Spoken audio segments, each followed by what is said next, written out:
राजस्थान की राजनीति में अगर हम भारतीय जनता पार्टी की नज़र से देखें तो वह समय समय पर महिला कार्ड खेलकर किसी बड़ी महिला चेहरे को आगे कर कर वोट बैंक जुटाते हैं। जबकि कांग्रेस की तरफ से अगर हम बात करें तो अधिकतर दूसरे राज्यों में चर्चा जो रहती है सबसे ज्यादा उन नेताओं में नाम है गहलोत और पायलट की।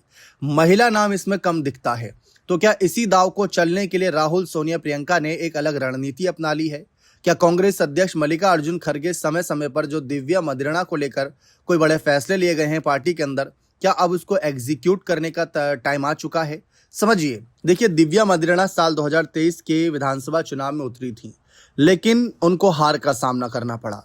अब जब वह हार गई तो सबको लगा कि अब इनकी क्या ही जिम्मेदारी बनेगी। ओसिया सीट से बुरी हार हुई थी, लेकिन बावजूद इसके कांग्रेस ने इन पर भरोसा कम नहीं किया। ऑल इंडिया कांग्रेस कमेटी की राष्ट्रीय सचिव इनको बना रखा है। साथ ही जम्मू कश्मीर प्रदेश कांग्रेस की सह प्रभारी की जिम्मेदारी भी संभाल रही हैं। हाल के दिनों में वे इस भूमिका में जम्मू कश्मीर और असम जैसे राज्यों में पार्टी कार्यक्रम में सक्रिय दिखाई दी हैं। यानी इस समय उनका मुख्य पद कांग्रेस संगठन में राष्ट्रीय सचिव और जम्मू कश्मीर की सह प्रभारी का है। अब इसमें राजस्थान का नाम नहीं है, विधायक पद पर नहीं है, कोई बड़ा पद इनके पास नहीं है, लेकिन कांग्रेस पार्टी जानती है कि अगर ऐसे बड़े चेहरों को जिम्मेदारी नहीं दी, जो कि इनके परिवारवाद के भी आरोप लगते हैं, तो हो सकता है कि ये पाला बदल कर जाएं। तो इसीलिए कांग्रेस ने इनको बाकी राज्यों में व्यस्त रखा है, ताकि राजस्थान में जब चुनाव आए तो वहां पर एक्टिव कर दिया जाए। अब ओसिया सीट से चुनाव हार गई थी, वो भी एक बहुत बड़ा खेला रहा था, लेकिन अब अगला चुनाव जो होगा, क्या इनको एक बड़े दाव के तौर पर आगे लाया जा सकता है? जिस तरीके से दिया कुमारी को उप मुख्यमंत्री बना रखा और उससे पहले वसुंधरा राजे को मुख्यमंत्री बनाया था, ताकि महिलाओं को आगे करके महिला वोट बैंक को साधा जा सके, तो क्या उसी तरीके से उप मुख्यमंत्री का दावेदार बनाया जा सकता है इनको, या सीधा सीएम पद का दावेदार? देखिए, सीएम पद के दावेदार की तो ज्यादा बड़ी बात हो जाएगी, क्योंकि पायलट, गहलोत, डोटासरा, टीकाराम जूली उस फहरिस्त में पहले से ही हैं।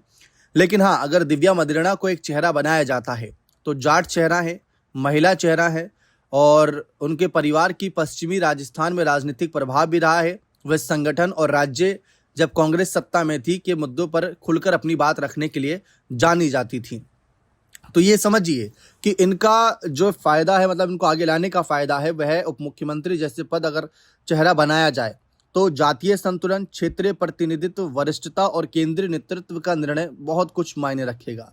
तो कुल मिलाकर दिव्या मदेरणा हो सकता है कि भविष्य में राजस्थान की राजनीति में कांग्रेस के लिए एक ऐसा तुरुप का इक्का साबित हो जो गेम पलट दे। क्योंकि देखिए, आधी आबादी महिला वोट बैंक को नजरअंदाज नहीं किया जा सकता। जातीय समीकरण से आप वोट बैंक बना सकते हैं। बीजेपी की अगर हम बात करें, दिल्ली में महिला वोट बैंक की वजह से सरकार बनी, बहुत बड़ा कारण रहा। बिहार में भी आप जाइए, मध्य प्रदेश में भी आप जाइए, महाराष्ट्र में आप जाइए, तो आधी आबादी को वो साधने पर फोकस रखते हैं, जिसकी वजह से फायदा उनको जमीनी स्तर पर मिलता है। लेकिन राजस्थान कांग्रेस में क्या दिव्या मदेरणा वो काम कर सकेंगी? क्या वह चेहरा बन सकेंगी? क्या चेहरा बनाएगी कांग्रेस? ये बहुत बड़ा सवाल है। बने रहें चैनल के साथ। बहुत बहुत शुक्रिया।